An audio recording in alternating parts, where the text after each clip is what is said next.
Hi, my name is Victor and I am a Norwegian veteran with 34 years of service in Norwegian Armed Forces, with 2 of those years in the Middle East in South Lebanon in the UN mission UNIFIL. The idea about Veteran Two Wheels started 2 years ago, but I have to start with the beginning. 4 years ago, I ruined my neck. 4 surgeries and 2 prosthetics later, I'm no longer able to work. I needed a new mission in life. I bought a motorcycle. I became a member of Milvet MC, which is a motorcycle club for military veterans with approx 450 members in Norway. 2 years ago, I went to Scotland to do West Highland Way, which is a 150-kilometer long walk in the Scottish Highlands. I did this trip like my mental pilgrim walk, where I would walk myself out of one life that I could not live anymore and into another life. Here I defined my 2 passions, who are to ride my motorcycle and meet veterans. According to World Veteran Federation, there are 60 million veterans around the globe. My experience and humble opinion is that the different countries have different level of caretaking of their veterans. Why? Can we improve? Can we learn from each other? Should we do no less than all we can to help veterans in their struggle? Remember, all gave some and some gave all. I decided that my future should contain riding my motorcycle and not only meet veterans, but also biker clubs for veterans, army officials, and NGOs supporting veterans. I will have friendly coffee sit-downs where we talk about how the different countries are taking care of their own veterans. I will listen to the different perspectives. I will show them here to you in order to learn from each other and hopefully improve. What is a veteran? The answer to that question is different between the countries. In my own country, to hold the definition of a veteran, you must have done your conscript service. But to be a veteran from international operations, you must have more than 3 months of service in a NATO or UN-led mission. In other countries, they might have served for their own country in times of war, and for that being defined as a veteran in their own perspective. There are also other circumstances that complicates the use of word veteran. In Finland, they know the word veteran, but they are reluctant to call themselves a veteran out of respect for those who did ultimate sacrifice during Second World War. Times go by, and now it is an increasing accept for calling themselves a veteran. But still today, they use the term crisis management mission on their own website, where others could call the mission for UN or NATO. And you might think of veterans as very old, like these guys, veterans from D-Day. But the fact is that there are also very young ones, like these ones that I met in France just a couple of months ago, less than 25 years of age and already 5 missions in Africa. Returning to Norway and our history of sending troops out. It started right after the Second World War with the Germans brigade. We sent more than 50,000 troops in 12 different brigades over a period of 7 years between 1947 and 1953. In that time, there was no recognition like we know it today. It has improved, and the veterans from that mission have received both recognition and their medals. After this, we did Korea in the early 50s, then Gaza in the late 50s. That was a joint Norway-Denmark infantry battalion. The next big mission Norway participated in was UNIFIL South Lebanon between 1978 till 1998. More than 21,000 soldiers and officers served in the Norwegian battalion and the Norwegian Maintenance Company, and we lost 21 soldiers and officers. From 1992 until 2010, Norway participated on Balkan in the 4 different missions UNPROFOR E4, S4 and K4. In total, we had approximately 16,000 troops there. We lost 11 soldiers and officers. The next big mission was Afghanistan, from 2001 till 2021. A total of 9,200 troops, and in total we lost 10 soldiers and officers during that mission. So this is a brief summary of the Norwegian participation in different missions the last 80 years outside of Norwegian borders. In total 106,000 troops, approximately 64,000 of them still alive today, and we have lost tens and tens of soldiers and officers. In total, it is a small number compared to our allied nations that we could compare ourselves with. I know that Portugal alone has more than 10,000. There are so many names here. I'm just stunned by the fact that you lost so many soldiers over a few years. It's a few years, and it's not a big war like today. No. It's a war of sacrifice. One of the reasons for me to do this channel is to lift recognition and understanding of the veterans' cause and to learn from each other. Fernando from Portugal tells me that there is no recognition of Portuguese veterans. Already 40 years ago, the former US President Ronald Reagan stated his point of view on the veterans. Some people live an entire lifetime and wonder if they have ever made a difference in the world. A veteran doesn't have that problem. If the leaders of today could say something close to this quote and mean it, while thinking of our veterans who have bled, who have lost limbs, and some of them did not even come home. That could be a leader that is taking responsibility and recognizes their veterans. So I needed to go to Oslo to investigate how are our own leaders taking care of the Norwegian veterans. The first meet was with Colonel Morten Henriksen, Chief of Veteran Affairs. He explains his task. Well, my role as the Chief of Veteran Affairs is on behalf of the Chief of Defense to make sure that the Armed Forces is doing what we are supposed to do prior, during and after a deployment. So that's my main task, but also to be a support person for the rest of Norwegian society, because taking care of the veterans is not a task for the Armed Forces alone, it's a task for the Norwegian society. So what we do in addition to making sure that the Armed Forces is doing what we are supposed to do when we are deploying personnel, I also support the civilian society, and I also support the voluntary organizations. So that's kind of my task altogether, but I'm doing this on behalf of the Chief of Defense. So that's where I get my money from and where I have my authority. What I can do is support when it comes to the rest of society. The Colonel confirms a political agreement in these matters. And I'm glad to say that in Norway, at least, there is a broad political support of the veteran affairs. There is no difference between the right and the left wing. Everyone thinks that taking care of our veterans is something worth doing. So we try to put that policy into practice, and we had a new white paper this spring that kind of points the way forward when it comes to veteran policy and veteran affairs for the next 10 years.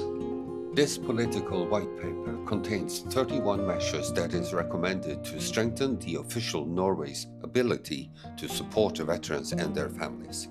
In addition to this governmental plan, there is also local plans in most municipalities. Common for these local plans is that they intend to support on a local level. The local authorities can also use veterans when necessary applies to, for instance, refugee work and cultural understanding, where veterans are considered to have a special competence through their international experience.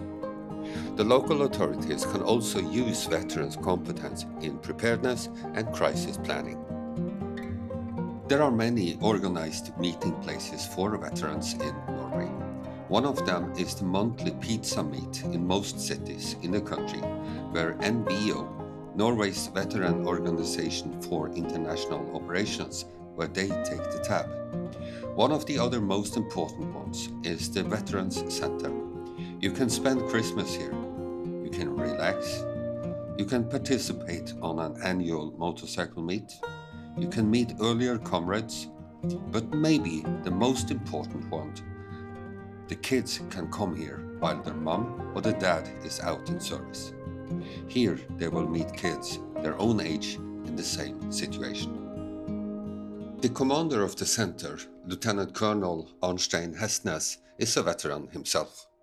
I'm a veteran from Kosovo and from the Middle East in Lebanon and in Syria. The same new veteran plan, as mentioned earlier, gives the commander an opportunity to receive more veterans at the center in the future. From next year, we are actually going to increase the number of veterans coming here with 50%. We are focusing this increase on families and the younger veterans. We are still on our military operations abroad. We have soldiers in Iraq. We have also soldiers in the NATO operations around in Europe, and we're still producing veterans as we speak. So this is a job which is never ending.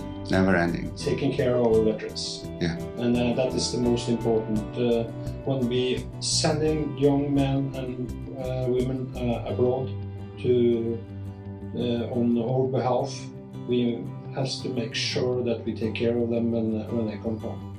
The Veterans Center have their own decoration unit who uses every opportunity they have to present deserved but not yet received medals to every soldier or officer who visit the center. Forsvarets operasjonsmedalje Afghanistan tildelt for tjeneste i ISAF 20 i ISAF Oslo 8. august 2024. Erik Kristoffersen, general forsvarssjef. The biker meets at the Veterans Center are very popular. Some say that the biker brotherhood strengthens the brotherhood between brothers in arms. And believe it or not, you don't even have to be a biker. President in Milvet MC, Helge Messelt Haugen, explains. Our club is one of the easiest, in a way, as anybody who has been serving abroad, if it's police, military, or fire guard for that sake, can be members as long as they have served outside Norway and they have interest in motorbike. So we have two bases for our ID: being a veteran from international operations and motorcycles. The president for Milvet MC is a decorated officer that received his recognition and gratitude from the Chief of Defense, but also the former King in Norway, His Majesty King Olaf. The incident behind the decoration happened the 12th of April 1980 in Nakura, South Lebanon. Helge Messelt Sæterhagen and 5 other individuals saved both lives and large material values in an attack towards the UNIFIL headquarters and Normedkoi. 45 years has passed since that incident and his service in Lebanon. Helge is in doubt if the Norwegian authorities is doing enough for the veterans. Can it ever be enough? That's very hard to answer, but it has been developing in a very positive direction the last 20 years. When I came back in 1982, I delivered all the equipment and took train home, and that was it. No debrief, no nothing, no follow-up, no nothing. Today that has changed. You have education before you go out, which is more extensive than we had, and you have follow-up program when you come back. So I think that is good. Then if we are followed up enough, well, we have veterans, and we have veterans which has some issues, mentally or physically. They can be wounded in combat or by accident, and they can be wounded mentally, which is very hard, PTSD. I don't think we are where we should be yet on those issues. That's about how they are treated, how easy it is to get compensation for what you do because you cannot work anymore, and so forth. I think it's a lot to do with those two things. This is an issue that has been going on for many years, according to several other veterans. In Norway, they had to educate themselves for this type of matter. So in the beginning, I think it went very slow. So the Norwegian system, the Norwegian authority, the Norwegian personnel who was taking care of other personnel had to educate themselves because the know-how was, I think it was too little in the beginning. In 1978 when it started for the Norwegian in uniform, for example. I think we have come a long way since the early 2000s up until now. There's a lot of things that have happened during the last 15 years. And it all starts with recognition, that people feel that when they are doing service on behalf of Norway in uniform, they are recognized for the efforts that they're doing and the things that they have to sacrifice. But things can always get better. I think that for those who deploy abroad today, the veterans or the soldiers feel that they are pretty well taken care of prior, during and after a deployment. But I think we still have a lot to do with those who struggle, because statistics show around 10% will have some kind of unwanted reaction to what they have experienced abroad. And for a lot of people, this will come on a 10, 15, 20 years perspective. It will not come straight after the mission that you have taken part in. So I still think we as a society could be better to actually acknowledge and intervene early enough for those who struggle, those 10%. And there is also one other aspect, and that's the support network that the veterans have, their families. And then I mean family in broad terms. I think we still can be better as a society to recognize the efforts of those who stay behind at home. Because for someone to deploy, you need someone and you need a secure base at home. So well-functioning, strong families are very important for those men and women who deploy abroad. After the visit in Oslo and the talk with the Chief of Veteran Affairs, I returned to north of Norway and continued all the way as far as you can get to North Cape. In the same area, I have a good friend who also is a veteran, and I served with him in UNIFIL, Lebanon. Some years after we both came back from service, I'm not sure exactly what year, but approx 8, 10, 12 years ago, Norwegian Armed Forces they started to do some research about those who served in UNIFIL, and both me and you received those papers that you had to fill out. And what were your reaction when you received those papers? Frankly, I was pissed off. Why? Because the Norwegian army and the government and everybody, they came out too little, too late.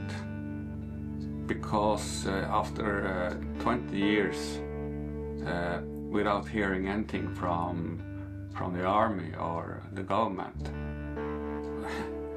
I have to help myself for 20 years. And I don't think they know what kind of mental stress they put on every soldier. But if you wait 20 years, I know many people might have died or anything, or get ill physically, psychologically. So, you see, when we came to Norway, it was the custom that first met us, and the army took back the gears and sent us home. That's it. During the summer, I met another Norwegian veteran who have experienced two very different homecomings.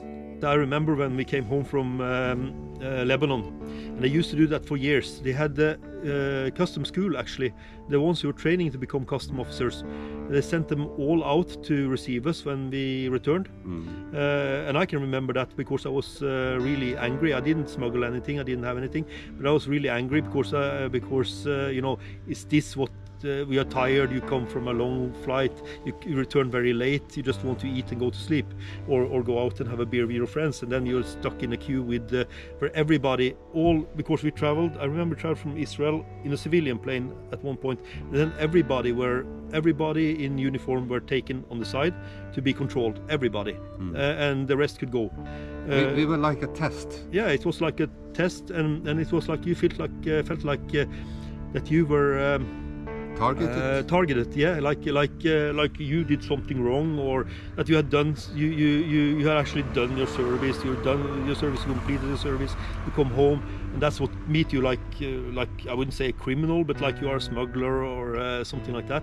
It doesn't feel like a thank you. No, it doesn't feel really. You doesn't feel really welcome by that. Well, now I know that both maybe Chief of Defense and a lot of higher ranked army officials in Norway are meeting the units. Yes. And the families are brought together, Yes, and yes. it is totally different today as it was maybe 20 years ago. Yes, and I experienced both, because the last time I came home from Afghanistan, we were sent to Sweden for 2 days for mid-landing, they call it. So we were 2 days in Sweden on a hotel there to relax, and then come down, and then you come back to your base. You're received by officials from the military. Also, for me, it was really nice. Because when we landed, we took the bus to Oslo or something like that, and then it was military veterans who drove motorbikes on the side of us, you know, and then you feel really welcome. Yeah, really something that I didn't experience before, and for me that was very touching and heartwarming, you know. This sums up this video, and hopefully you have gotten a better understanding of the Norwegian focus on veteran matters. I will make no conclusion of what you have heard and learned in this video. It is more important to me that you make the conclusion yourself.